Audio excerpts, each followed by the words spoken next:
Hello, welcome to the Halloween bonus episode of Stories for Wonderful Children. I don't tell scary stories, but this one's a little more spooky than usual, so for very young or very sensitive listeners, you might want to preview it ahead of time.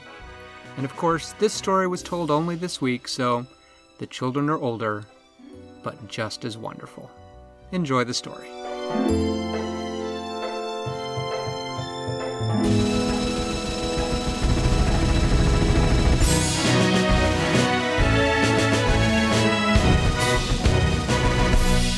Okay, ladies, for tonight's story, I need you both to tell me of an animal that you find a little frightening.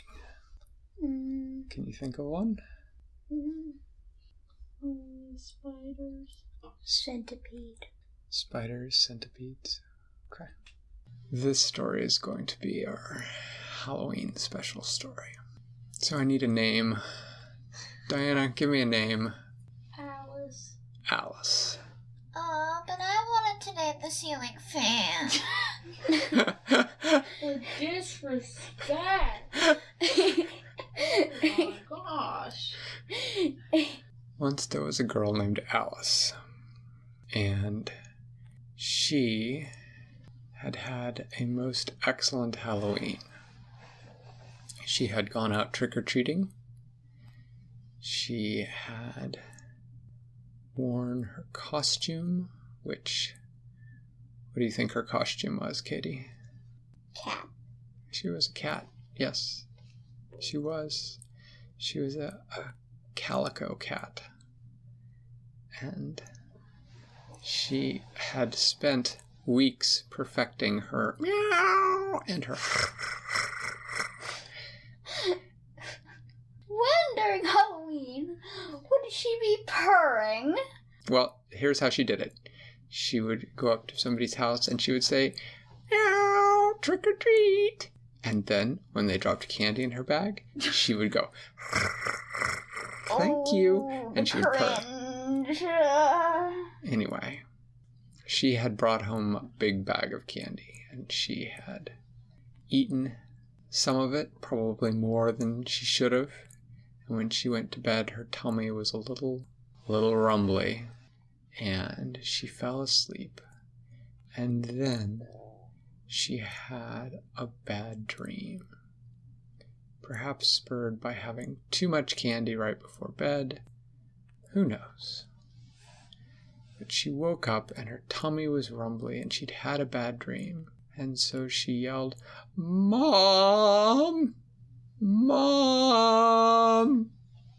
And her mother, after a minute or two, came in wearing her fuzzy pink bathrobe and her fuzzy pink bunny slippers, and she said, "What's wrong, Alice?" And Alice said, "I had a bad dream. I had a nightmare, and now my tummy's all rumbly and kind of hurts from maybe eating too much candy."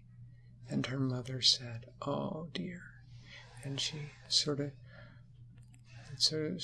patted her on the head and rubbed her back a little bit, and she said, "I tell you what, I'll go downstairs and I'll get you some medicine for your tummy, and I'll get you a glass of water, and I'll come back up and you can go back to sleep, okay? It was just a dream." And Alice said, "Okay." And her mother headed off for downstairs.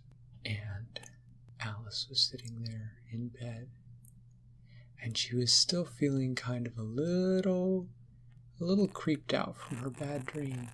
And so she was sitting up in bed, and as she was sitting up in bed, she thought that she heard the faintest sound from her door.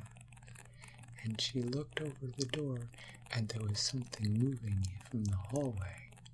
And it was moving across her floor, and as it got closer, she could see that it had many, many legs. Oh no!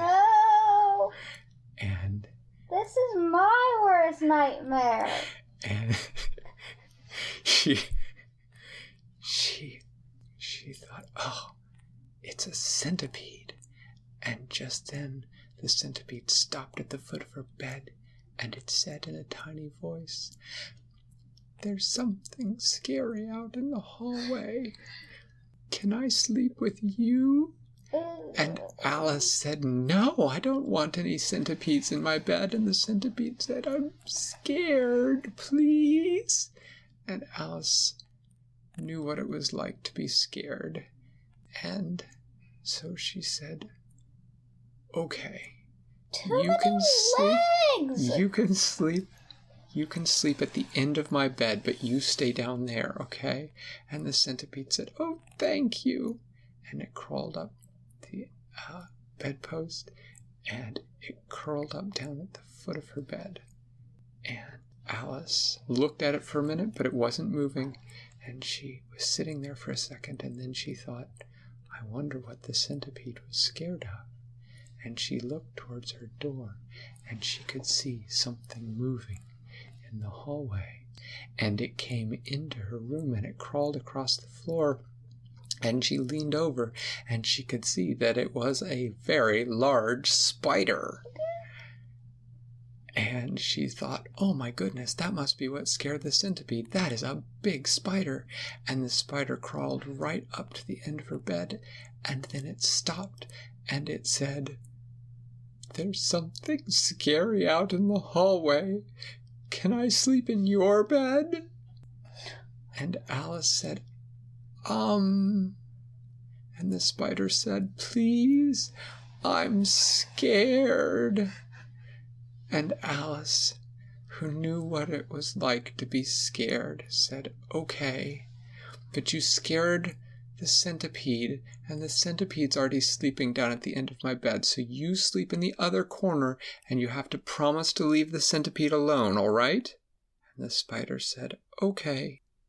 And the spider climbed up the leg of her bed, and it curled up in the other corner, tucking its legs underneath itself until it was a little ball, and then it stopped moving, and Alice thought it must have fallen asleep. And she wondered just then what could have scared the spider. And so she looked over towards the door, and there was something moving across the floor of her room, and she leaned over to see what it was. And as it got closer, she could see that it was a snake, and the snake crawled right up the foot of her bed, and Alice was a little nervous about the whole thing, and the snake said, I'm scared. Can I sleep in your bed? And Alice said, you're a snake. What do you have to be scared of? And the snake said, there's something out in the hall.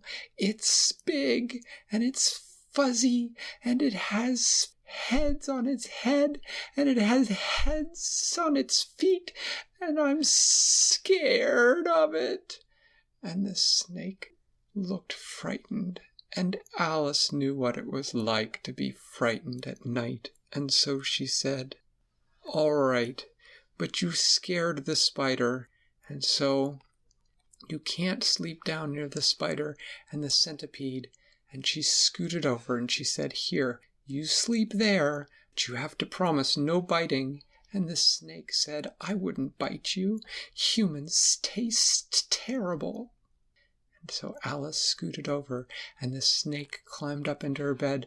It was curling up into a perfect little ball when it looked toward the door and said, there it is. And Alice heard the sound of something moving out in the hall.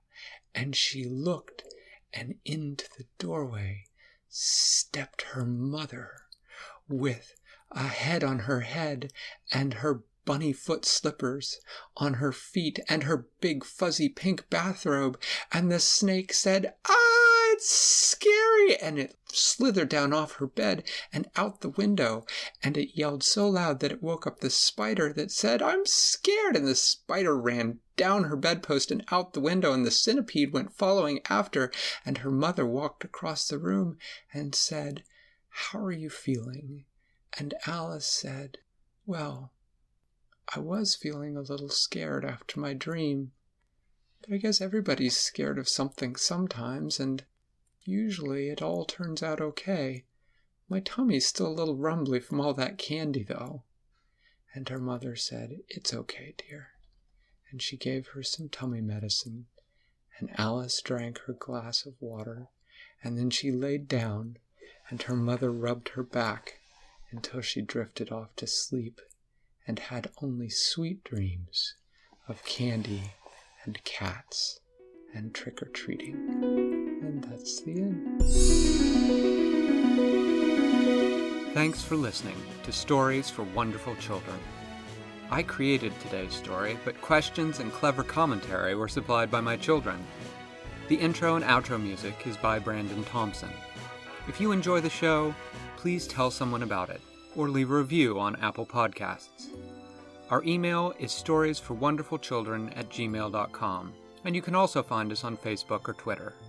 I'm Dan Wendelin, reminding you to tell someone you love a story.